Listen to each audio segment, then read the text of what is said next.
UP सरकार चाहती थी कि 2015 की चर्चित अखलाक लिंचिंग केस को वापस ले लिया जाए, लेकिन कोर्ट ने राज्य सरकार के इस आवेदन को खारिज कर दिया है। कोर्ट ने कहा है कि राज्य सरकार का आवेदन पर्याप्त आधारों पर आधारित नहीं था और ये case evidence stage of trial पर है, इसलिए अभियुक्तों के खिलाफ आरोप वापस लेने के आवेदन को स्वीकार नहीं किया जा सकता। लेकिन सवाल है कि राज्य सरकार इस मामले को बंद क्यों करना चाहती थी। 28 सितंबर 2015 की रात करीब 10:30 बज रहे थे।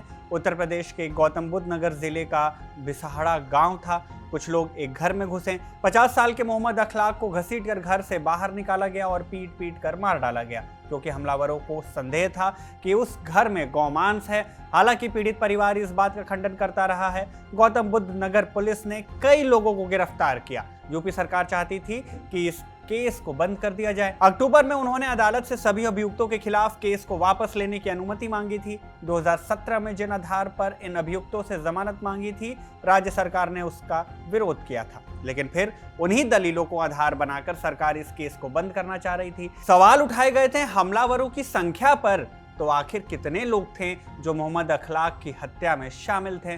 नमस्ते, मेरा नाम शुभम है और आप खबरगांव देख रहे हैं। इस वीडियो में मोहम्मद अखलाक लिंचिंग केस पर विस्तार से बात करेंगे। आखिर इस जांच में पुलिस ने क्या निष्कर्ष निकाला, वो कौन से तर्क हैं जिनके आधार पर सरकार को लगता था कि ये केस आगे नहीं बढ़ना चाहिए।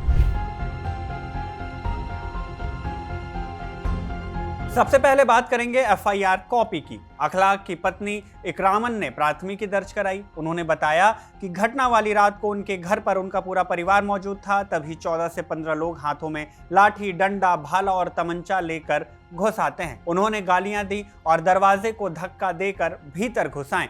एफआईआर के मुताबिक हमलावरों ने अखलाक और उनके बेटे दानिश को जान से मारने की नीयत से उन पर हमला किया।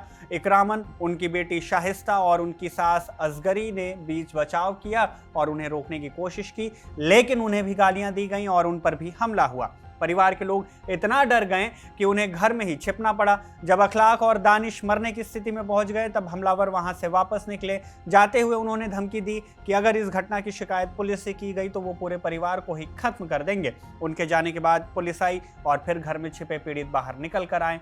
उन्होंने पुलिस को पूरा हाल सुनाया। इकरामन ने एफआईआर में बताया कि जब हमला हुआ तब उन्होंने इन्वर्टर से जल रहे बल्ब की रोशनी में स्पष्ट देखा कि रुपेंद्र नाम का आरोपी हाथों में लाठी लेकर गालियां दे रहा था और मार रहा था। उसके साथ शिवम, संदीप, सौरभ, गौरव, विशाल, ओम, हरिओम, सचिन, विवेक आदि लाठी, डंडा लेकर और तलवार लेकर हमले कर रहे थे। घर में रखे घरेलू सामान और फ्रिज को तोड़ रहे थे।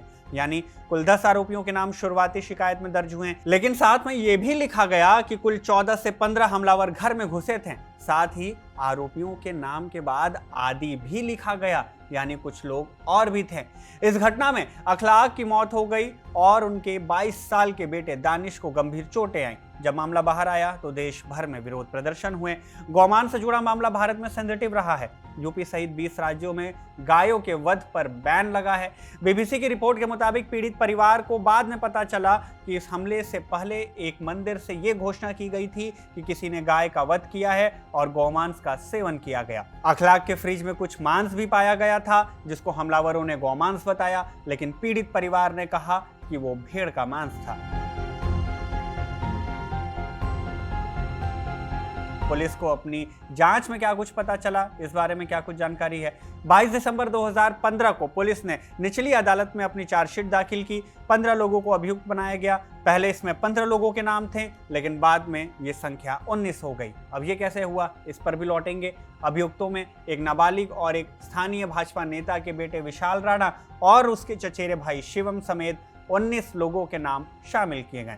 इंडियन एक्सप्रेस ने पुलिस के हवाले से लिखा कि विशाल और शिवम ने भीड़ को अखलाक के घर तक पहुंचाया और परिवार पर हमला किया।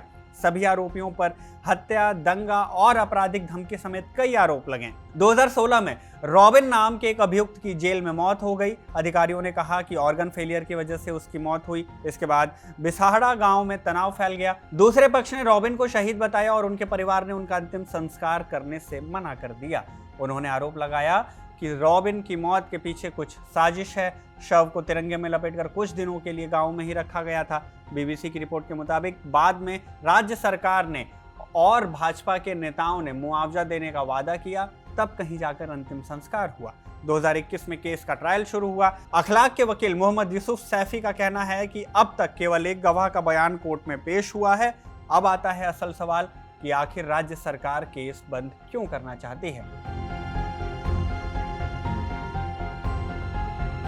केस वापस लेने की मंजूरी के लिए सरकार ने जो आवेदन लिखा था उसके मुताबिक अखलाक की पत्नी इकरामन ने अपने लिखित बयान में अभियुक्तों की संख्या 10 बताई थी। 13 अक्टूबर 2015 को इकरामन सहित असगरी जो कि उनकी सास हैं और शाहिस्ता जो कि बेटी है उनका बयान दर्ज किया गया। राज्य सरकार का कहना था कि उन्होंने अपने बयान में अभियुक्तों का नाम नहीं लिया। 26 नवंबर 2015 को शाहिस्ता का बयान सीआरपीसी की धारा 164 के तहत दर्ज किया गया। उसने 10 अभियुक्तों के अलावा 6 नाम और बताए। इनमें अरुण, पुनित, भीम, हरिओम, सोनू और रॉबिन का नाम सामने आया। 5 दिसंबर 2015 को अखलाक के बेटे दानिश का बयान लिया गया। सरकार का कहना था कि दानिश ने एफआईआर में दर्ज 10 नामों और शाहिस्ता के बताए 6 नामों के अलावा 3 और नाम लिए। अभियुक्तों की संख्या इस तरह से 19 हो गई। इसमें पुनित, विनय और रोहित का नाम भी शामिल हुआ। अब सरकार कह रही थी कि इन गवाहों ने अभियुक्तों की जो संख्या बताई है उनमें बदलाव किया गया है और ये सवाल उठाया है कि एक ही गांव के होने के बाद संख्या बदल कैसे गई। जबकि अखलाक के वकील सैफी ने बीबीसी को बताया है कि घटना के वक्त स्वाभाविक रूप से किसी भी गवाह के लिए सभी अभियुक्तों का चेहरा देख पाना संभव नहीं है और इस केस में देखना ये था कि जिन लोगों के नाम बताए गए हैं उनके खिलाफ सबूत हैं या नहीं। राज्य सरकार ने अपने आवेदन में उस मांस का भी जिक्र किया जो उस घर से मिला था। उन्होंने लिखा है कि घटनास्थल से विवादित मीट को कब्जे में ले लिया गया और उसे जांच के लिए मथुरा के प्रयोगशाला भेजा गया। मीट को कब्जे में लिया गया 29 सितंबर 2015 को और इस लैब की रिपोर्ट आई 30 मार्च 2017 को। आवेदन में लिखा गया कि वो गाय का मीट था। परिवार ने इस बात को खारिज किया है। 2016 में उनके खिलाफ गोवध कानून के तहत एक मामला दर्ज किया गया था जो अब भी कोर्ट में पेंडिंग है। वकील सैफी का आरोप है कि परिवार पर दबाव डालने के लिए ये केस दर्ज किया गया।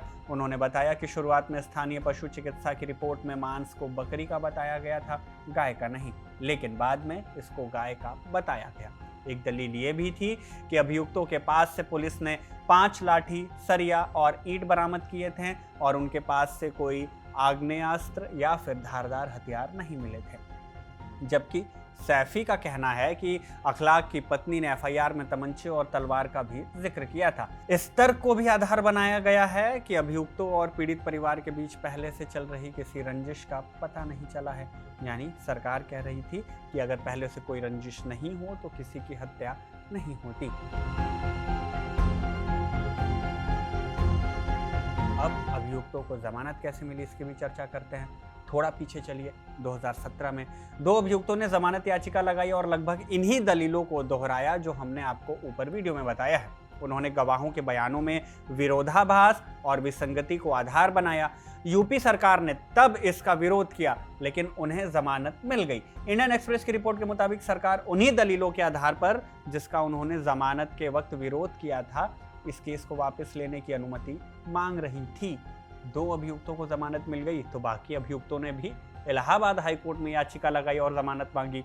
राज्य सरकार ने फिर से विरोध किया लेकिन समानता के मुद्दे पर उन्होंने सहमति जता दी। यानी कि इसी केस में 2 अभियुक्तों को जमानत मिल चुकी थी, इस तरह बाकी अभियुक्तों को भी जमानत मिल गई। पीड़ित परिवार ने इस बात पर हैरानी जताई कि राज्य सरकार मॉब लिंचिंग के केस को कैसे वापस ले सकती है। हालांकि उन्होंने कोर्ट पर अपना पूरा भरोसा जताया था और उम्मीद जताई थी कि एक दिन उन्हें न्याय जरूर मिलेगा। बहरहाल कोर्ट ने इस केस को बंद करने से इनकार कर दिया है। इस मामले पर जो भी अपडेट होगा हम आपको बताते रहेंगे। इस वीडियो में फिलहाल इतना ही। इस रिपोर्ट को आपके लिए तैयार किया मेरे साथी रवि सुमन ने और शूट किया हमारे साथी आनंद ने। मेरा नाम शुभम है और आप देखते रहिए खबरगांव।